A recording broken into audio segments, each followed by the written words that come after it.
Alright everybody, welcome on back to the channel, and in today's video we're going to be taking a look at what I think is arguably one of the best weapons here in Black Ops 6 Zombies at the moment. And we do have a couple other things that I want to discuss as well, as this is my first upload here on the channel in about roughly a week, and I'm sure some of you have been wondering where I've been. We're going to be getting into all of that and more, as it has been kind of an interesting week here in the Call of Duty world. With all that out of the way, if you guys are into Zombies content, do me a huge favor, rock the hell out of that like button for me and subscribe to the channel. We're getting closer to 28,000 subscribers every single day, and I cannot thank you guys enough for all the love and support. It really does mean a lot to me. When I say that at the very beginning of my videos, guys, I really do want you to know that I absolutely do mean it. One of the very first things that I do want to talk about today is that over the last year and a half, I was given the absolute amazing opportunity to pursue YouTube full-time. Throughout the life cycle of MWZ and even the beginning of BO6 was some of the best times of my life. Things really started taking off at the beginning of MWZ. I was starting to think, you know, this is something that I could actually probably really make work and happen. For a while we were doing it and things were actually going really well, just unfortunately about midway through BO6, views started taking a really huge decline, and they just honestly haven't really been there for me. I was holding out for quite a while, still uploading daily videos and everything, and really kind of hoping that I would get myself out of that rut eventually, but I did have to finally come to the decision to go back to work. I've been back at work now for about roughly a month, and I gotta say I think things are actually going really well, and it's been really nice to actually get out of the house again. Being locked down in here, I don't think I really left the house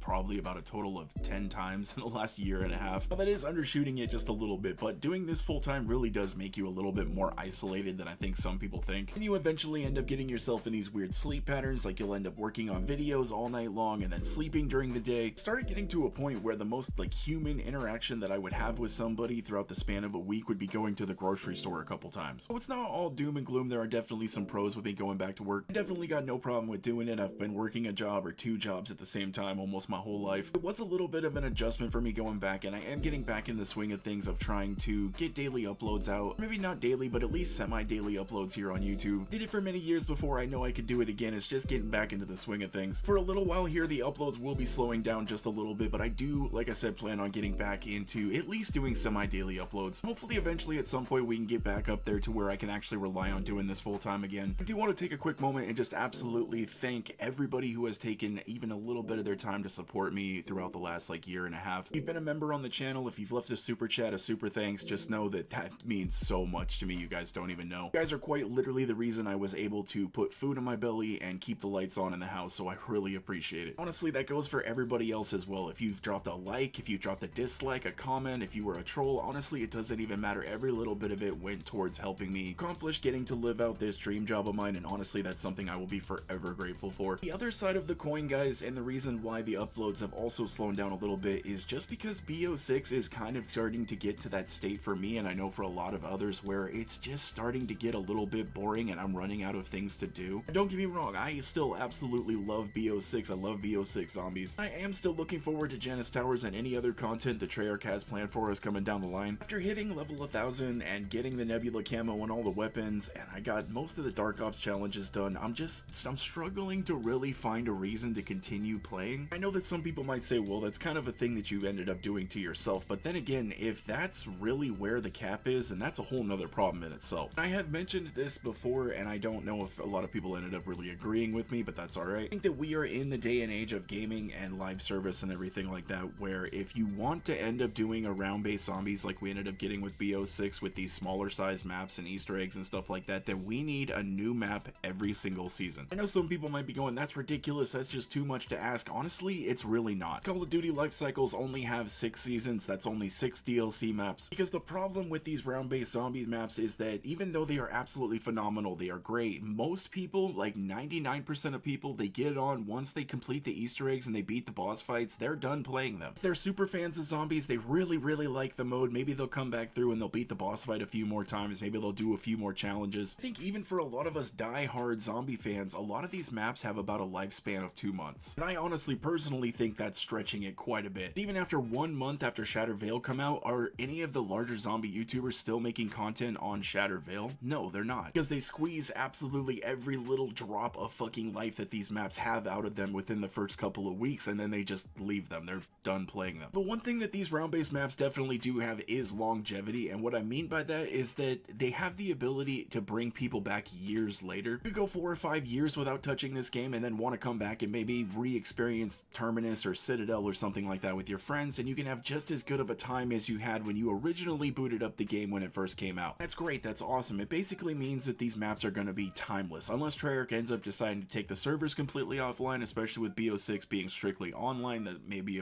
another problem for a different video. What I think that they do end up lacking is the short-term grindability, especially for the people who have already maxed out everything. Like, if you've already hit level 1000, you got all of your augments maxed out, you got the Nebula camo, what is there really for you to grind for? If a map like Shattered Veil could come out and be so good with just its atmosphere, its boss fight, its gameplay, everything about it, honestly, it's an absolutely amazing map. We can already feel like we're kind of going through a content drought after just recently getting Shattered Veil. What do you think it's really going to end up feeling like if we don't get a new map for Season 4 and we just end up getting something like Grief back again, which I think they ended up kind of teasing? Now, don't get me wrong, I think seeing Grief come back would be absolutely awesome. I think that would be really fun. I don't think it would be anywhere near as engaging or even keeping players interested or on the game as bringing us a new map. I'm sure a lot of you guys know Black Ops 6 has been really kind of struggling throughout the last couple of months. Even with zombies being as good as it is, it's definitely catching a bit of that flack, and it's starting to go downhill as well. People's interest in the game is starting to become less and less all the time, and it's starting to leave just more of the hardcore players on the game. Even those players are starting to gradually fall off. If we have to go an entire season without getting any actual new content besides a new game mode, it might be time to start looking into figuring out some other content to upload. And that's really just it. If they want their game to stay relevant and succeed and stay popular, we gotta start getting more steady content drops than this. Because we're already halfway through the life cycle of BO6 and actually starting to get towards the ending of it, looking like we could just be getting drip fed the slightly little bit of remaining content that's left, and that's a little bit scary to me. I was really hoping that Treyarch was going to keep up with this momentum, with them just dropping DLC after DLC. With the beginning of life cycle with BO6, they came out just absolutely guns a-blazing, and somehow it seems like that has kind of fallen off a cliff somewhere. I'm really hoping that we didn't run into a situation where they ended up giving us too much too fast, and now they're just kind of giving us the little tiny bit of stuff that they got left. Before we go ahead and wrap up the video, I wanted to talk about this really quick. I ended up seeing this in Spazo's video, and I think he has a good point. The two images that we have that Treyarch ended up posting on Twitter with only one can win, one of Richtoff and one of Sam, now that could definitely be potentially teasing Grief. One of the things that he ended up mentioning that I think would be an absolute banger of an idea is that it could end up being like a split Easter egg, and we have to decide during the Easter egg which side that we're on, like whether we're going to end up siding with Sam or ended up siding with Richtoff, and that could actually end up giving us a different ending. I think that that's an absolutely amazing idea, and I kind of really hope that they implement that. That is my thoughts on the whole situation and with the recent stuff that's been going on with BO6, and just kind of where I've been, just letting you guys know and giving you a little bit of an update on what's going on. Again, I do really apologize for the lack of uploads lately, just still getting back in the swing of things of being at work again and trying to do YouTube and deal with life issues and everything all at the same time. So again, big, huge, massive thank you to everybody who has supported and rocked with me throughout the years. It really does